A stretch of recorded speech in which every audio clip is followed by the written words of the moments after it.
ಲಕ್ಷ್ಮೀ ದೇವಿ ನಮ್ಮ ಮನೆಯಲ್ಲಿ ವಾಸವಾಗಿದ್ದರೆ ಅಥವಾ ದೇವರು ನಮ್ಮ ಮನೆಯಲ್ಲಿ ವಾಸವಾಗಿದ್ದರೆ ನಮಗೆ ಈ ಎಲ್ಲ ಸೂಚನೆಗಳು ದೊರೆಯುತ್ತದೆ. ಮನೆಯಲ್ಲಿ ಈ ಸೂಚನೆಗಳು ಕಾಣಿಸಿಕೊಂಡರೆ ಲಕ್ಷ್ಮೀ ದೇವಿ ಒಲಿದಿದ್ದಾಳೆ ಎಂದರ್ಥ.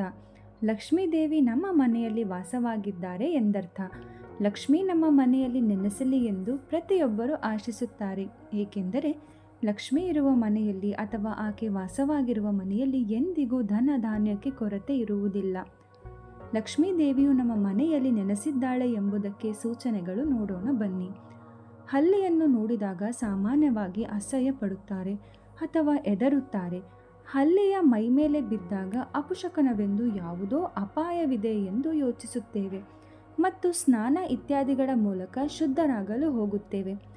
ಆದರೆ ನಮ್ಮ ಮೇಲೆ ಹಲ್ಲಿ ಬೀಳುವುದು ಶುಭ ಸೂಚನೆಯಾಗಿದೆ. ಮೈ ಮೇಲೆ ಹಲ್ಲಿ ಬಿದ್ದರೆ ನಿಮಗೆ ಯಾವುದೋ ಶುಭ ಸೂಚನೆ ಕಾದಿದೆ ಎಂಬುದಾಗಿ.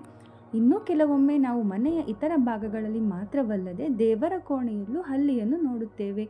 ಈ ರೀತಿ ನಾವು ದೇವರ ಕೋಣೆಯಲ್ಲಿ ಹಲ್ಲಿಯನ್ನು ನೋಡುವುದು ತುಂಬಾ ಶುಭ. ಇದರ ಅರ್ಥ ಲಕ್ಷ್ಮೀ ದೇವಿಯು ನಿಮ್ಮ ಮನೆಯಲ್ಲಿ ನೆಲೆಸಿದ್ದಾಳೆ ಎಂಬುದಾಗಿದೆ.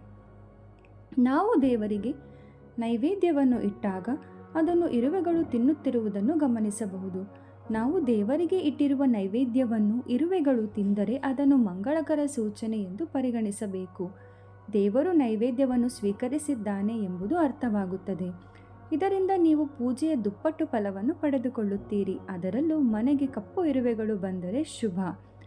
ನಾವು ದೇವರ ಪೂಜೆಯನ್ನು ಮಾಡುವಾಗ ಹೂಗಳನ್ನು ಅರ್ಪಿಸಿ ಪೂಜೆಯನ್ನು ಮಾಡುತ್ತೇವೆ. ಈ ರೀತಿ ಪೂಜೆ ಮಾಡುವಾಗ ದೇವರಿಗೆ ಅರ್ಪಿಸಿದ ಹೂವು ಆರತಿ ಮಾಡುವ ಸಮಯದಲ್ಲಿ ಕೆಳಗೆ ಬಿದ್ದರೆ ಅದು ನಿಮ್ಮ ಇಷ್ಟಾರ್ಥಗಳನ್ನು ದೇವರು ನೆರವೇರಿಸುತ್ತಾನೆ ಎಂದು ಅರ್ಥ. ದೇವರ ದೀಪದಿಂದ ಶಬ್ದಗಳು ಕೇಳಿಬಂದರೂ ಕೂಡ ದೇವರು ನೆಲೆಸಿದ್ದಾನೆ ಎಂಬುದು ಅರ್ಥ.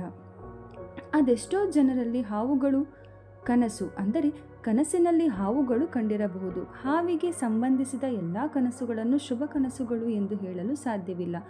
ದೇವರ ಆಶೀರ್ವಾದ ನಿಮ್ಮ ಮೇಲಿದ್ದರೆ, ಲಕ್ಷ್ಮೀ ದೇವಿ ನಿಮ್ಮ ಮನೆಯಲ್ಲಿ ನೆಲೆಸಿದ್ದರೆ ನಿಮಗೆ ನಾಗರ ಹಾವುಗಳ ಕನಸು ಬೀಳುತ್ತದೆ.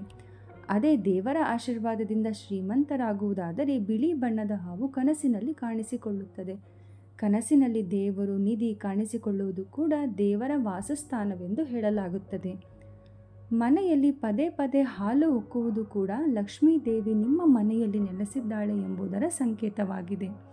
ಇನ್ನು ಕಾಗೆಗಳು ನಾವು ಪಿತೃಗಳ ರೂಪವೆಂದು ಹೇಳುತ್ತೇವೆ. ಕಾಗೆಗಳಿಗೂ ದೇವರುಗಳಿಗೂ ಸಂಬಂಧವಿದೆ. ಪ್ರತಿನಿತ್ಯ ನಿಮ್ಮ ಮನೆಯ ಬಾಗಿಲಿಗೆ ಕಾಗೆಗಳು ಬರುತ್ತಿದ್ದರೆ ನಿಮಗೆ ದೇವಾನುದೇವತೆಗಳ ಆಶೀರ್ವಾದ ದೊರೆತಿದೆ ಎಂದರ್ಥ. ರಾತ್ರಿ ಗೆಜ್ಜೆ ಸದ್ದು ಕೇಳಿದರೆ ಅದೆಷ್ಟೋ ಜನ ಅದನ್ನು ದೆವ್ವಭೂತಗಳ ಸಂಚಾರದ ಸದ್ದು ಎಂದು ಭಾವಿಸುತ್ತಾರೆ. ಮಧ್ಯರಾತ್ರಿಯಲ್ಲಿ ನಿಮಗೆ ಗೆಜ್ಜೆ ಸದ್ದುಗಳು ಕೇಳಿ ಬಂದರೆ ಲಕ್ಷ್ಮೀ ದೇವಿ ನಿಮ್ಮ ಮನೆಯನ್ನು ಶೀಘ್ರದಲ್ಲೇ ಪ್ರವೇಶಿಸುತ್ತಾಳೆ ಎಂಬುದಾಗಿದೆ. ಎಲ್ಲ ಸದ್ದುಗಳು ದೆವ್ವಭೂತಗಳ ಸಂಚಾರವೆಂದು ಹೇಳಲು ಸಾಧ್ಯವಿಲ್ಲ. ಇನ್ನು ಮನೆಯ ಬಳಿ ಆಗಿರಬಹುದು ಅಥವಾ ಮನೆಯ ಪಕ್ಕದಲ್ಲಿ ಆಗಿರಬಹುದು. ಪಕ್ಷಿಗಳು ಗೂಡು ಕಟ್ಟಿಕೊಂಡಿದ್ದರೆ ಅಥವಾ ಪಕ್ಷಿಗಳು ನಿಮ್ಮ ಮನೆಯನ್ನು ಪ್ರವೇಶಿಸಿದರೆ ದೇವರು ನಿಮ್ಮ ಮನೆಯಲ್ಲಿ ವಾಸವಾಗಿದ್ದಾನೆ ಎಂಬುದರ ಸೂಚನೆಯಾಗಿದೆ. ಅದೇ ರೀತಿ ನೀವು ಗೂಬೆಯನ್ನು ನೋಡಿದರೆ ಅದು ಲಕ್ಷ್ಮೀ ದೇವಿಯ ಆಶೀರ್ವಾದದಿಂದ ಶೀಘ್ರದಲ್ಲೇ ಧನವಂತರಾಗುವುದು ಎಂಬುದರ ಸೂಚನೆಯಾಗಿದೆ. ವೀಕ್ಷಕರೇ, ಮುಂದಿನ ವಿಡಿಯೋದಲ್ಲಿ ಇನ್ನೊಂದು ಮಾಹಿತಿಯೊಂದಿಗೆ ಭೇಟಿಯಾಗೋಣ.